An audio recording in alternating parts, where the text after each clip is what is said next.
I'd rather create something that others criticise than create nothing and criticise others. If you have high quality product behind the bar, it's like a weapon. It's not about the figures, it's about who those figures are. The Hospodpreneurs Podcast. I'm going to drink this beer. Yeah, let's crack them. With James Henderson. Hello and welcome to episode 73 of the Hospodpreneurs Podcast.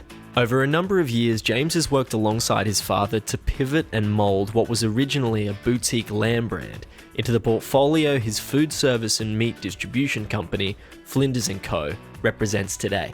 We tread some polarising ground with animal welfare and veganism, and James explains why his company's vision to cultivate a better food world sees meat on the table. Hello and welcome to the show, James. G'day, nice to be here. Nice to have you on. Mate, as you know, the first question I like to ask is, what is your crazy hospitality story? I know you do like this question, and there's been some ripper answers on your previous podcasts. I don't know if I'll be able to stack up with them because I'm a pretty tame, sort of a button-down type person. But the only one that came to mind, which I thought was a bit funny, was one of our first restaurants that we started supplying as a business was in Melbourne, a restaurant called Vue de Monde. And they're still one of the very, very best restaurants in Melbourne. Anyway, the chef at the time was a real bit of a joker, and he always used to play a few jokes on me because we got on quite well. And I went in for dinner one night with my partner at the time, and I think it was my mother and my sister. It was Mother's Day or something like that. Anyway, for anyone that's been up to Vue de Monde, and if you haven't been, I definitely recommend you go. But when you go up there, it's a very open-plan restaurant with an open-plan kitchen. Very expensive restaurant. I think it's $280 a head just for food, for the degustation. So it's a very special occasion type place. And anyway, we walked into the restaurant and the head chef saw us coming and he quickly turned around to his whole team and said something. They'd obviously planned this. And they all ran up to the pass and lined up in one big line along the front of the pass on the benches there. And they all, without any sort of smile or facial expression or anything at all, they all stood there and just stared straight at us as we walked into the restaurant. And we had to walk all the way past them, right to the other end of the restaurant to get to our table. And I sort of looked at them and I smiled and waved, and then just got nothing back, and they were just staring. I was like, oh, shit, this is bloody awkward. And everyone in the restaurant is like cottoning on, and they're looking at us like, who are these people? What is going on here? And then we sat down, and 2 seconds later, they all went back to work as if nothing had ever happened. So I like that. That's a good story. It's just bizarre. Just made you try to feel weird. Very bizarre situation to be in. It's like something out of a TV show. Very weird. Anyway, he got a good laugh out of it. That is definitely a crazy hospitality story. I appreciate that, James. Thank you. No worries. Tell us about why you do what you do. What is it that really inspires you? It's a great question, and I don't think it's a question that people ask themselves enough, probably in any industry or in their day-to-day life. It can be a difficult one to answer. It sort of forces you to really go deep into your own psyche and figure out what drives you. And I think lots of people are a bit scared of going deep into their own psyche because there can be some scary stuff down there. Really, I think we're all still trying to figure it out. Some of us might have a better idea than others, but we're all still trying to figure out exactly what it is we're trying to do here and what our meaning is day to day, and I think it changes as we get older and learn more. But for me at the moment, what really drives me is feeling like I'm making a positive difference in some way. And I know that's really broad and probably a bit cheesy, but I don't really get much out of doing something and not understanding the reasons behind it and not understanding how it's contributing positively. And I think most people would probably agree with that on some level, but that sort of drive certainly helped us shape where we wanted our business to go in terms of driving towards positive impact on the world around you,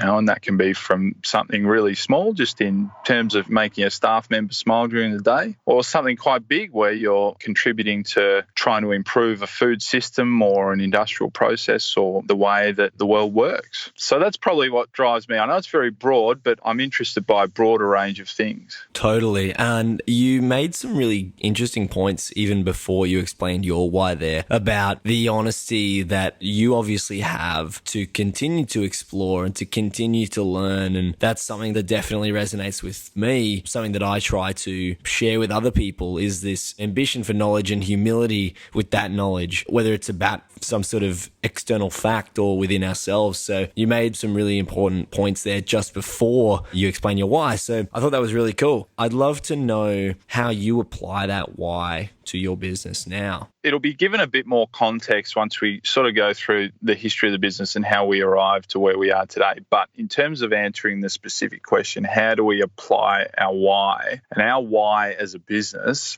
is to cultivate a better food world. When you look at the purpose, or we describe it as a why that sits behind something. It can sit behind a person, it can sit behind a business, it can sit behind a team, it can sit behind lots of different things. But it really allows you to get alignment with people because they'll understand not only what they're doing, but they understand how they're doing it. And if they understand why they're doing it, you'll tend to tick all their boxes in terms of what they're looking for in their day-to-day job, and people become more productive and more positive as a result. So in terms of what our way is to cultivate a better food world, there are different ways I think that people can define why they do what they do, and companies can define why they do what they do. And one of the really interesting ways that I sort of was told about how you can try and discover your why is ask yourself why you do what you do and answer it. It's not an easy question, but you answer it, and then you ask why again, and you try and answer why that is. And then the answer to that, you look at that and you go, okay, well, why do I want to do that? And someone told me that once you get 5 levels deep, constantly asking why, what's the real root reason of something that drives you, you end up typically with something that's quite emotive and quite difficult to explain, because emotive things, my understanding in our brain, our emotional brain, doesn't speak so well to our language center like the logical side of our brain does. So it's much easier to explain something logical than emotional. Anyway, so you can get to a very deep level in terms of why you do what you do. And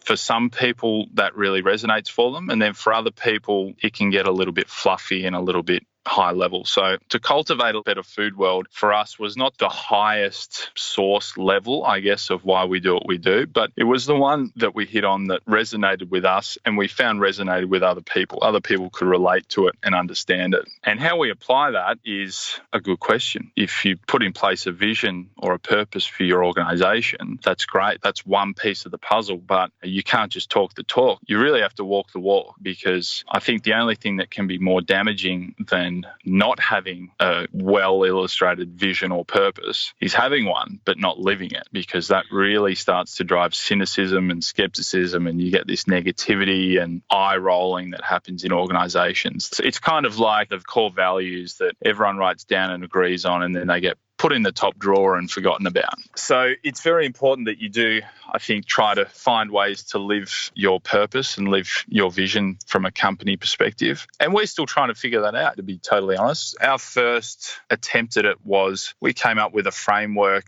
that we called the 4 pillars.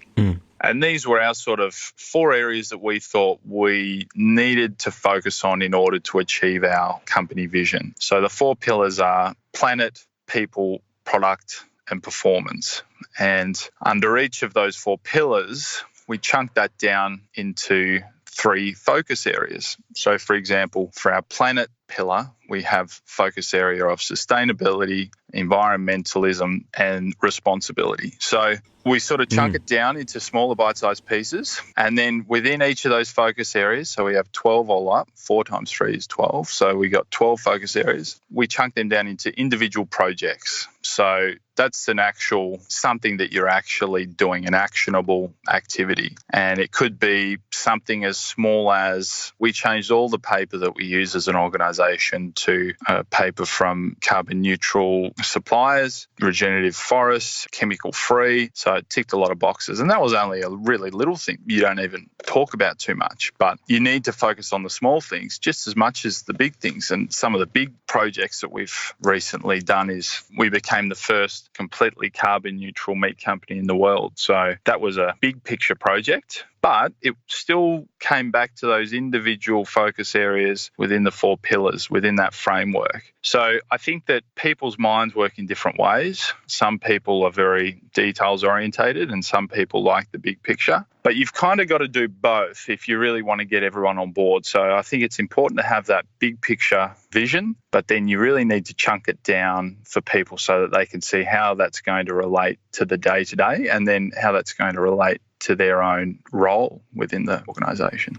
Love that. And that was an awesome, very detailed answer. There are some things that you worded quite eloquently around having a why, having a deeper why, and then the fact that this is just what people resonate with that has to be applied for this business. I have noticed that with things that I've done, each project or business has to have what I call an anchor. I think I've mentioned this in previous episodes, but an anchor that people can connect to or attach to, because they're not necessarily going to remember you if you don't have that anchor. And so for you, it's about cultivating a better food world. For me, for the Hospopreneurs podcast, it's about interviewing creative and innovative minds in hospitality. I mean, personally, my why is to, so I use this very broadly, but to elevate universal consciousness is how I define that. And so for me, I don't mean that in a new age way. I mean that in a way that's about elevating the level of understanding of all of the systems and processes, applications within the universal system that we exist within. And so the best way for me to apply that is through education. It's to explore ideas, concepts, questions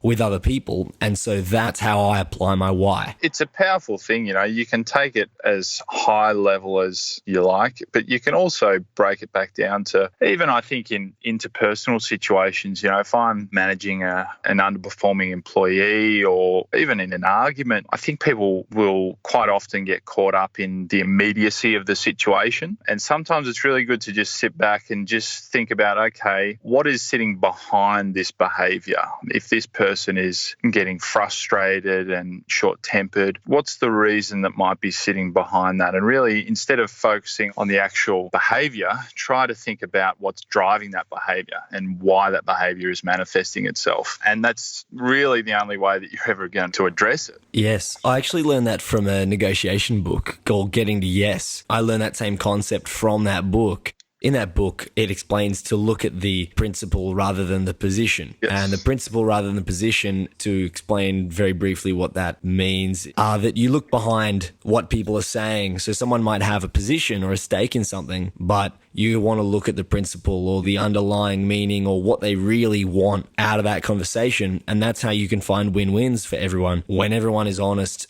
about what they want. And that's applied in negotiations and in business. But you can use that same concept in this other application where people are getting agitated or frustrated by something. You look at the reason why. One of the points you made even there before is that this concept can be applied far more universally than just your own career or business or however we look at it. These sorts of concepts are the things that I like to explore personally, and it's something that I try to make palatable through this program, exploring those sorts of questions. And the anchor that I use is hospitality. It's so much broader than the hospitality industry. And even some people who listen to the program for the first time, they first interact with the show, they're like, oh, hospitality, that's venues, right? But then once they start to hear it more, they realize that I'm talking about not just venues, I'm talking about the entire supply chain, talking about everything from the paddock to the plate, or, from the crop to cup, or however you want to describe that, right? It's the entire supply chain from, someone who grows mangoes over to someone who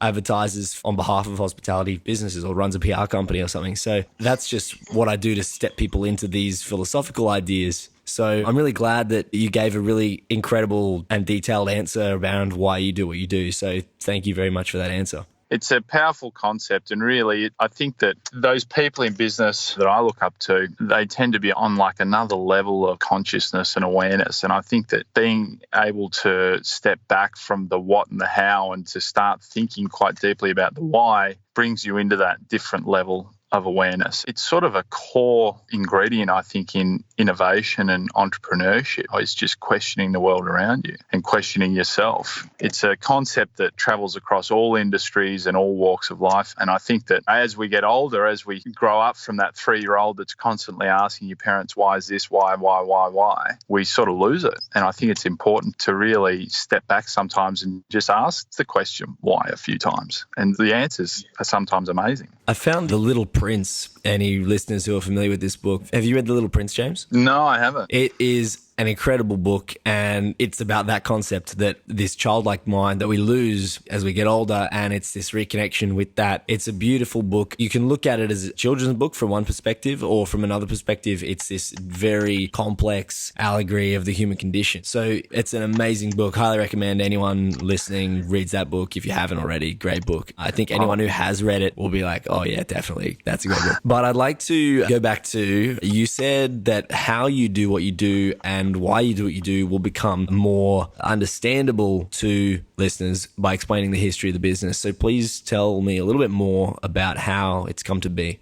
I'm originally from the country, so I grew up on a farm. My father's a farmer. My mother grew up on a farm, so we come from an agricultural background. I grew up in Tasmania. We moved to Victoria when I was about 11 because my father's family was starting a meat business, and a very different meat type company to the one we currently run. Their meat business was focusing on low quality, high volume, commodity type product. So Dad got involved in the meat business and worked in that business for a number of years. They ended up winding that business up for various reasons. But after that happened, he moved into another meat business and widened his skill set there. But eventually he got to a point, he must be in his late 40s, that he sort of went, you know what, I'm ready to go out and start my own business. My parents had split up by this stage, so he didn't have a lot of money, but he heard about this small abattoir on Flinders Island, which is in the middle of Bass Strait, halfway between Victoria and Tasmania. He got this bright idea that he thought he could buy it and that it would be an absolute goldmine, which I think is the folly some entrepreneurs sort of get caught up with. It's all about the potential, but when you get onto the ground, it's bloody hard work. So he bought this little abattoir and he moved over to Flinders Island. So he moved from Melbourne, a city of probably 3.5–4 million, to an island with 700 people living there. And a bit of a culture shock, but he got the abattoir going again. It was in complete disarray and disrepair. He's a very stubborn man and he will not let anything beat him. So he did not let that facility or the island beat him, and he got it going again. But what he found was that what he had envisaged in his mind was very different to the reality. The business case was not like he'd sort of thought it was going to be, and the rivers of gold weren't really flowing in the direction he wanted them to flow. They were flowing in the opposite direction. So he came to me, and I'd been helping him a little bit with the business, but he said, look, I need you to come on full time and help me get this thing going right. What was your background at that time? I actually got my pilot license in high school. So my goal was to be an airline pilot, but I just worked for a few years after high school. I was actually working in event management, just something to do while I sort of considered whether flying was what I really wanted to be doing with my life. And yeah, so he approached me and said, I need you to come on board and help me with this business. And at that stage, I was planning to go overseas for a year and just travel and work as the typical 21-year-old does. Yeah, I sort of said, Dad, I'm not really interested. Like, I'm going overseas. And so he came back and he said, look, I'll try and entice you. If you come on board, I'll give you half the business and I really do need your help and we'll be partners. And I was a pretty ruthless young man. I said to him, Dad, your business is going broke anyway. Like 50% of nothing is still worth nothing. Brutal honesty. Yeah, it was brutal. And he wasn't very happy. Like, he's got a bit of a temper, so he wasn't too happy with that. Anyway, he finally calmed down and he said, look, if you come on board, you can have half the business and you can be the CEO. You can run the show. And I said to him, look, does that mean that I get to make all the decisions? And he said, that's right. And I said, so I get to tell you what to do and you have to do it? He said, yes. I'm like, oh, well, that sounds like a bit of fun. You know, who wouldn't want to give that a crack? So he sucked me in with that, and I said, okay, I won't go travelling. I'll stick around and we'll see what we can do with this business. And being a 21-year-old male, I thought that I knew everything. And I have slowly realised over the years that I know nothing. The first thing that I really achieved in probably the first 6 months of being the new CEO with my nice CEO business cards was I probably sent the business towards bankruptcy even faster than what it was already going. So there was a very steep learning curve and some humility that needed to be brought into the equation quite quickly. But what we found was that we were on Flinders Island, we were doing what we call Flinders Island saltgrass lamb. It's a very special type of lamb that the island is renowned for because it's got a slightly different flavour to what you find with lamb from the mainland. And there's a scientific process that goes behind that, which I won't go into, but it's basically to do with the terroir of the product and the environment in which it's raised. So we found distributors to sell our lamb in Queensland and New South Wales and Tasmania, but we couldn't find one in Melbourne. I knew that Melbourne was going to be a very important market for us because it was the closest one to us, and there was lots of really good restaurants in Melbourne that I thought should be buying our lamb from Flinders Island. I went around to every distributor, every meat wholesaler and butcher, and showed them the product and showed them the brand, and every single one of them just sort of said, look, we're not really interested. And that was pretty tough because I just thought, fuck, what are we doing wrong here? But I also share some of my old man's stubbornness, so instead of getting down about it, I decided to get even, and I just went, well, stuff you all, we'll just distribute direct, we'll just build it ourselves. I bought the cheapest refrigerated van I could find, which was very cheap and very beat up. It looked like something out of Wolf Creek or some horror movie. It was not very nice. And I just started going to restaurants and knocking on doors and talking to chefs. And one of the first ones was that chef at Vue de Monde. And the chefs really enjoyed feeling like they were speaking to the farmer or at least the producer of the product. And we started to get some good traction. You know, at that time we were actually air freighting the lamb over from Flinders Island to Moorabbin Airport. So every Wednesday I'd putter out to Moorabbin Airport in my busted up van and pick up the lamb from the plane, and then I'd drive around Melbourne and deliver it to all the chefs. And then slowly we kept growing and getting more restaurants, and eventually I sort of thought, well, if we're selling them all our lamb, maybe we should sell them some other products too. And we found a really good free-range chicken producer. We added their products in. That started going well. We started talking to the guys at Cape Grim Beef. They're from Tasmania as well. They were sort of looking for a distributor at the time, so the timing was really good, and we started selling their product. And all of a sudden, and when I say all of a sudden, probably over 3 or 4 years, we turned from a vertically integrated lamb company into more of a full-service food distributor. And we didn't really plan it, but I think sometimes in business you've got to let things play out their course and go where the universe is guiding you to go. And if we fast forward to about August of last year, we actually were selling much more of other people's products than we were of our own. We'd grown the business to that size, and the business in Melbourne had stripped the original little business on Flinders Island. So Dad was in his mid-50s, I suppose, and he had decided that he'd had enough of running an abattoir. Like, it's a very tough job, running an abattoir. It's tough to imagine, but you can probably imagine that it's not too easy. And he's a farmer, so he just wants to be on the farm. So we ended up selling the abattoir on Flinders Island and focusing completely on our food distribution business in Melbourne. But we had a problem, and the problem was that the name of the company was still Flinders Island Meat, but we were no longer working the abattoir on Flinders Island. And the majority of what we were selling were other brands that weren't manufactured on Flinders. So it was obvious to me that we needed to change our company identity and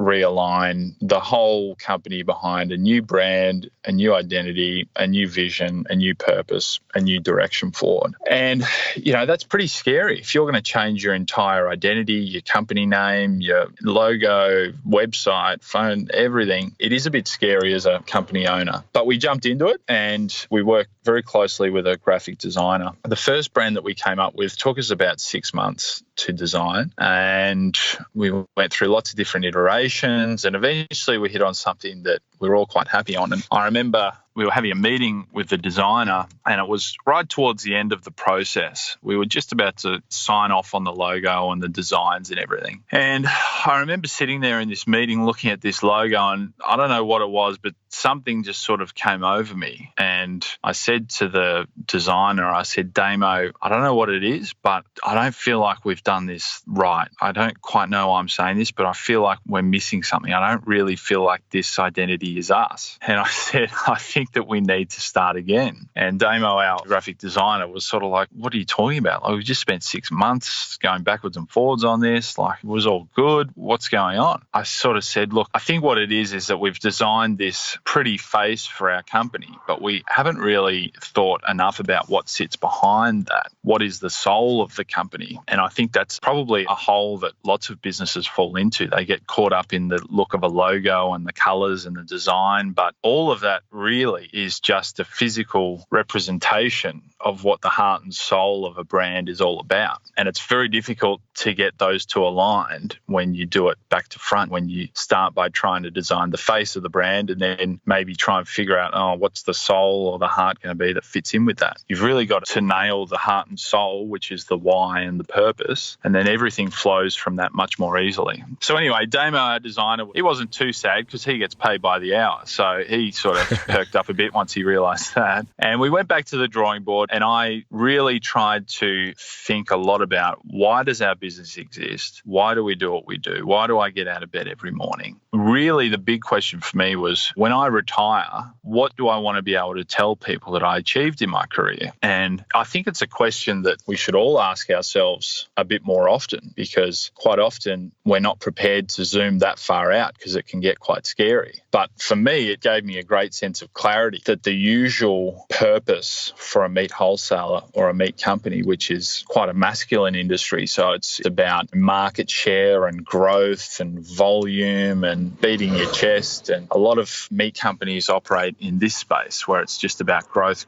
and power and money and lots of these sorts of things. So it gave me the clarity that for me, that didn't really resonate very strongly. I wanted to feel like I could achieve something more in my career. I didn't really feel like I would be proud just saying that we sold X number of tons of meat a week and served this many restaurants and all the rest of it. So we went on a bit of a discovery that ended up leading to us defining our company purpose as to cultivate a better food world. It doesn't come overnight. I don't think for anyone who's thinking about trying to define what their purpose is as being a quick process, you've really got to dive quite deeply into your own psyche and what drives you and understand why it drives you. And that's tough. So how do you then find a why that fits with you and everyone else involved in the business at that point? You've got to involve others in this process as well. So this process was a live thing that played out over probably 6 months. And at various stages along the line, we did involve all of our staff members to sort of see what they thought. And you can certainly guide that process in a direction that is going to be in the area that you kind of want it to be. But what you'll typically find is that you will tend to attract people into your organisation that follow that why anyway. Yeah, they will. You'll tend to select people that are similar to yourself. It's just sort of human nature. So we found that the people in our organisation aligned really well behind that why. But it was a discovery process that we really wanted to involve them in, and they had input into it as well. I think that's really important, because if you want people to buy into something, they need to feel a sense of ownership over it as well. So we ended up with Cultivate a Better Food World. We built out those 4 pillars that I spoke to you about, again, being very collaborative with the team. And then in August of last year, we did a big industry launch where we invited about 120 of our best customers and suppliers and staff and everyone. And Dad and I got up on stage and explained what we'd done and why we changed our name and what the purpose is. And one of the things that I sort of said about our purpose was, this is what we've sort of all agreed that we want to do. But don't for a second think that we've got any fucking idea how to do it. This is step 1. We still need to figure out how to do it. But it's a journey, and it's a journey that we'd like our staff, our suppliers, and our customers to come on with us, because it's interesting. If you say, how can I cultivate a better food world? It's a tough question, but it leads you down a whole heap of rabbit holes that are really fascinating. And for us, the extra level of meaning that it gives to our day-to-day work for all staff members is really positive. It's great to feel like you're a part of something beyond just money and growth and size and volume. So if you can elaborate on that, what that actually means means day to day. You can interpret cultivate a better food world in so many ways. As you said there, it is a very broad business definition for why. Some people might see that as cultivating a better food world might mean creating a very pure product, or it might be a healthier product, or it might be a more sustainable product. What is better? And then what is food and what is the world? It might be a vegetarian product or a vegan product, Exactly. which for us in the meat industry is a bit of an oxymoron for us. So I agree with you. It's very broad, and in many ways it's in the eye of the beholder. And we've been very upfront with people to say that we're not going to get it right all the time. In fact, we'll probably get it wrong most of the time. But we're always going to try and act in good faith and positively. And all we can really do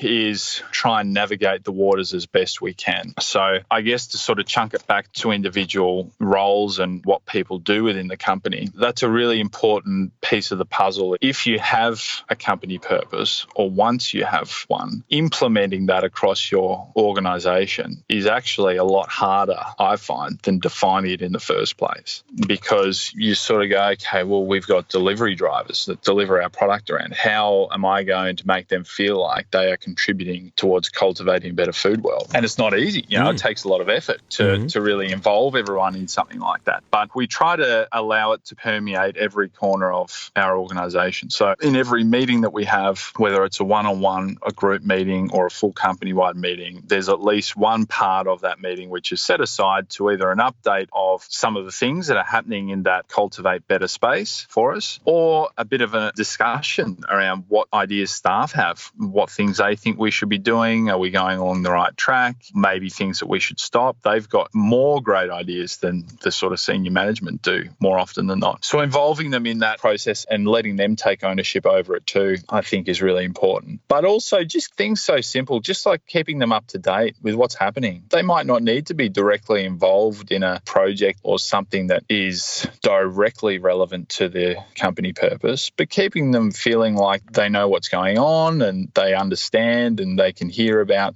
all the updates from the company and what's happening around them. I think that keeps people really invested too. I'm interested to know what sort of innovations you've seen over that time that you've been in it. Obviously, you've been all the way along the supply chain for lamb and then moving horizontally to other meats. What have you seen evolve in the meat industry? There's probably two sides to that question. I think one is from a consumer side and then one's from the supply chain side. So from the supply chain side, I've seen a much greater focus on branding. I think if you go back 10 or 20 years ago, meat was more of a commodity than not, whereas today there are a lot of different brands out there. It's kind of like beer, I suppose. There's so many different beer brands compared to 15 or 20 years ago and options for the consumer. And usually with those brands, they're underpinned by something because you need a unique point of difference or something that you can sell your brand on. So that's driven quite a bit of innovation in areas such as quality, such as breed, lots of different types of breeds, provenance. That's becoming a real focus and has been a focus for the industry on where the actual animals are coming from, and animal welfare. Without a doubt, you look at free-range pork, free-range chicken, you look at a lot of the farm assurance programs in the lamb and beef industry. Animal welfare has become a huge part of the changes within the industry. So when you look at those things, though, they all tend to be driven from the consumer because the industry is responding to what the consumer is demanding.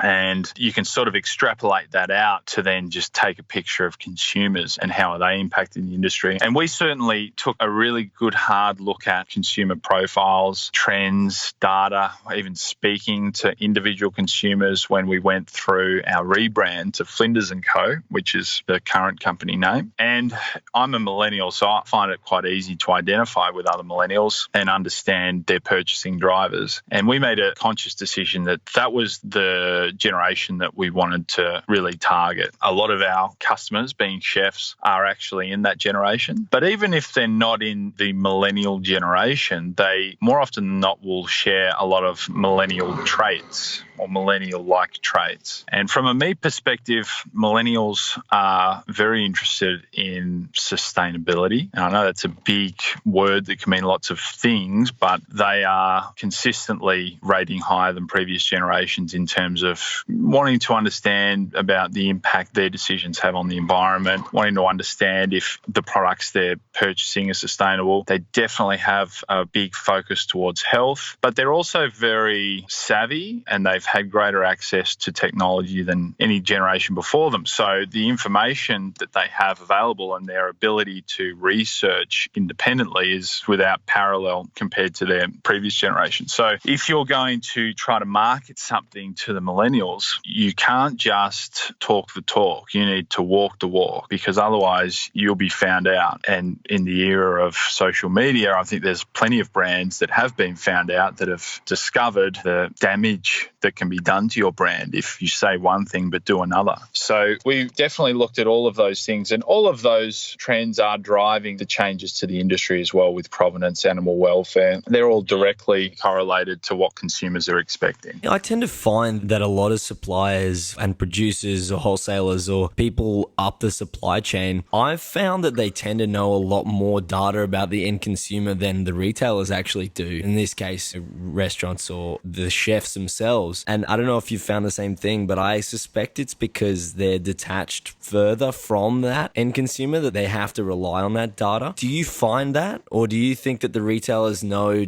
as much as you do? No, look, I mean, if you went to the big retailers like Woolworths and Coles, the level of data they have is just on another planet. They do have extremely good insights. But if you're looking at a smaller business, then I think you're probably right. We certainly try to use our knowledge of the end consumer as part of our value offer, that our customers might not understand the consumer landscape as well as we do. So that makes us able to help them navigate it a bit better. But it is a bit confusing sometimes because, and I don't think many businesses do this, but you really need to talk to your consumer. And I don't mean a survey or a focus group or looking up trends on a website. Those are all valuable things to do. But actually talking to a consumer and really interviewing them and trying to understand what is driving them gives you a lot more insight than something on a piece of paper ever will. And I did an innovation program for about a year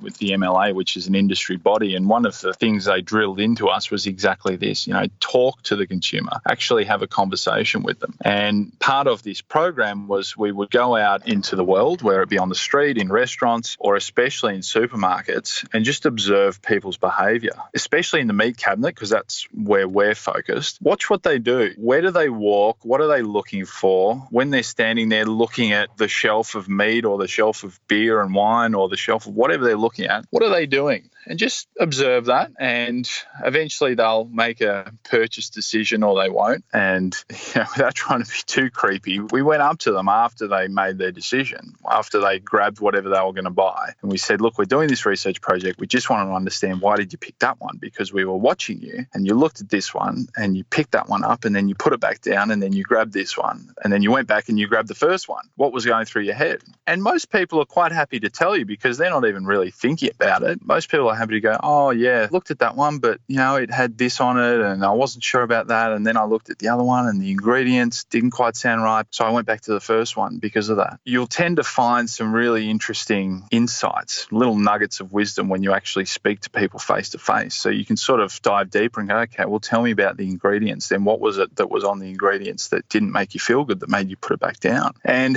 in hospitality, in venues, in restaurants, in bars, it's really easy to do that because your consumer's right there. If you're not getting enough lunch sales, or if you're not selling enough of this dish, or this drink isn't working properly, get out there and ask people. Just have a conversation with them. Ask their advice. You'll be surprised at how useful that information can be. Fantastic. I've just got a couple more questions for you, James, as we reach the end of the episode. The next question is around the future of meat. What is it that you believe is the future of the meat industry? Oh, that's a big question. We could do a whole nother episode on this, I reckon, but absolutely. Probably 2 years ago, I was quite worried about the future of our industry. And I was worried about our company. I was questioning why we were staying in the meat industry because, there's all these documentaries on Netflix like Cowspiracy and What the Hell. And you watch them and it's like, fuck, meat is like, you may as well just go out and smoke cigarettes. It's so bad for you. It's destroying the environment. It's unethical. There's so much torture that happens to these animals. And, I was looking at these newcomers to the market like the Beyond Burger and the Impossible Burger and all of these plant-based foods which quite accurately mimic the taste and experience of eating meat. And then I was looking further down the line at what is sometimes called clean meat, which I think is a bit dubious, otherwise known as lab-grown meat or cultured meat, where you don't need an animal to produce meat. And I was sort of going, geez, like, are we being disrupted here? Like, why are we sitting in this spot? Maybe we should move on into something else because it seems like our industry might be on the decline. But if I fast forward to now, my outlook is quite different. And the main reasons for that is that, as I mentioned before, consumers now are more focused on their health than ever. And as the first point, plant-based foods, so, these sort of vegetarian or vegan alternatives to meat, they might try to mimic the flavour and texture of meat. Some people would say poorly, but they attempt to. But what they can't mimic is the nutritional value. And the other thing that they can't mimic is the number of ingredients. When you look at the number of ingredients on these plant-based foods, it's a science experiment for our gut, for our body, and we're the guinea pigs. So whether you're talking about plant-based food or processed, potato chips, or Tim Tams, all of this processed food is really an ongoing scientific experiment. And I don't think it's one that consumers of the future are going to be very interested in participating in. And we're already seeing a lot of pushback in terms of more clean eating, more focus on natural whole foods, less processed foods. And I just see this plant-based trend. I think it will peter out eventually because by its very own design, it's not natural. And things are rarely as simple as they seem. And it might seem simple that you switch to plant-based and you'll be more healthy and you'll save the planet, but it's just not the case. And I know that's coming from someone in the industry who's very biased and who's got an inherent interest in all of these things. But that's just my experience. I did look at all of these things and I did think very seriously about should we change our direction and exit the industry. I was going to say I'm very interested in your answer with this because I do know from having a few conversations with you and that humility that you have that you would provide an honest answer to this question. So it's really interesting to hear that you have considered these other alternatives and possibly pivoting and that you've decided to continue with the direction that you are going. So it is a very controversial answer there that you've provided, given that general consensus at the moment is around vegan meats and particularly down in the south of Australia where you are, it's people are about those buzzwords you use like sustainability, like locality and all about knowing the grower, and it's very much regional, and as long as you can sell that from a marketing standpoint, then the business seems to do well, as long as it looks small and looks local. So it's interesting hearing your answer to that because, and listeners probably don't know this, but my family's actually all been cattle farmers until my dad moved to the city and became an accountant. And so I grew up in the city, but all my family's been on the farm. They've all been in agriculture. So I'm very interested in your answer from a personal standpoint as well. And you would know, going to the country, there is a city-country divide, which is no secret. And even within the hospitality industry, I feel sometimes the hospitality industry is in its own bubble. A restaurant is a bubble within an industry which is in its own little world, within a city which is in its own bubble. And when you actually pierce through those bubbles and get people to go and see what's really happening, whether it is out on the farm or in the country or in nature, about how the food system works and how complex it is and how there is no simple, nice, clean marketing angle that suits everything. I think they realise that some of the solutions that are offered up by companies, there is a bit of snake oil selling going on, and it's quite disappointing because it gets traction and it works. It's palatable. There's a great narrative that people buy into, but plant-based foods, and I don't want to talk too much trash about plant-based foods, but for me, the bigger issue is not necessarily around whether meat is good or bad. It's around, okay, what is the best system system for us to use to feed the world sustainably going forward. And I'm absolutely not convinced that this sort of monoculture, highly industrialized, intensive plant farming is the answer to all of the issues that we have. I think it's the cause of many of the issues. And there's plenty of parts of the meat industry that I think are absolutely open to change, that are highly industrialized, that we should really take a good, hard, long look at. But my biggest argument is always that there's a symbiosis. They both have a place, meat and vegetables. If we can try to mimic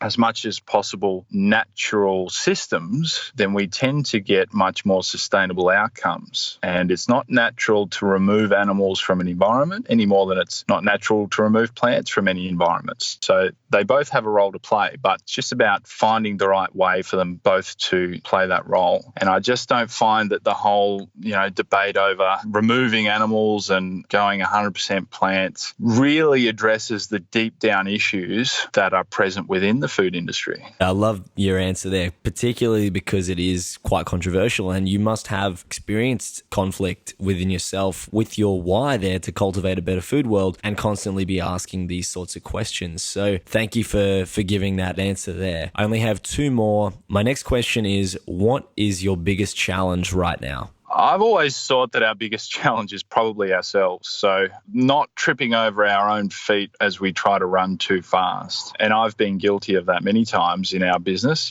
trying to go big and go quick and being impatient, which I think most entrepreneurs or business owners, a lot of them are inherently impatient. You want to see growth. We should be here by then, and then we should be there, and then we should be the size of Facebook. It's all systems go. But actually stepping back and nailing the small details, going through the processes, the procedures, the structure, the foundations of building a business. That's really hard. You don't get taught that in school. And I'm not convinced that all of the teachings out there are necessarily the right way to do it. Everyone sort of has to find their own path through how you actually build a business around you. And I think for me, the ongoing biggest challenge, and being quite candid, is that I find a business is a direct reflection of the person leading it. And if you don't like what you see in your business, well, go and look in the mirror, because that's what you're seeing. So you can't just sit back and blame other people. You really need to look at working on yourself. As the leader, you set the tone and the standard and the pace of your business. If you're not seeing something that you're liking, you really need to, there might be other factors, but definitely have a look at the tone and standard and pace that you set. So for me, our biggest challenge is probably my personal discipline, is trying to get more and more disciplined as I grow as a person and as we grow as a business. That is a really important point, that the business is a reflection of its leader. I've noticed that myself. Without getting too esoteric, anything that we create is something that is an extension of ourselves. And when you paint a painting or you draw a picture or you play a song or create a business, it is an extension of your own mind, your own ideas, your expressions. And so that's how that makes total sense to me, is, that the business is a reflection of its leader, or the art is a reflection of its creator. That's so it's so deep, and I don't know if anyone else listening at the time that resonated with them, but that makes total sense to me, and I highly recommend someone, you reflect on that idea if you are a listener. So they're the sorts of points that I'm trying to make through the program, these philosophical ideas, and to discuss them.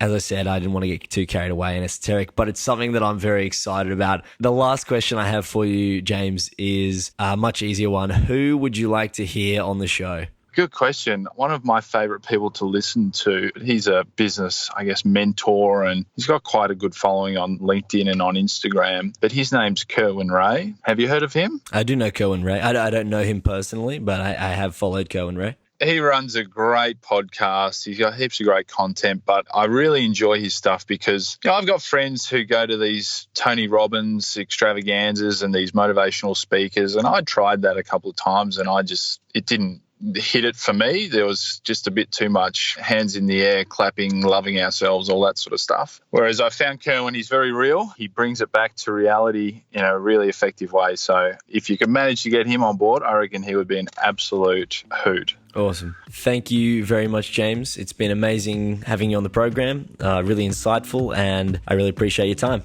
No worries, mate. Thank you for having me. Great fun. The show today was produced by the in-house audio team at Hospopreneurs, led by Jake Olver.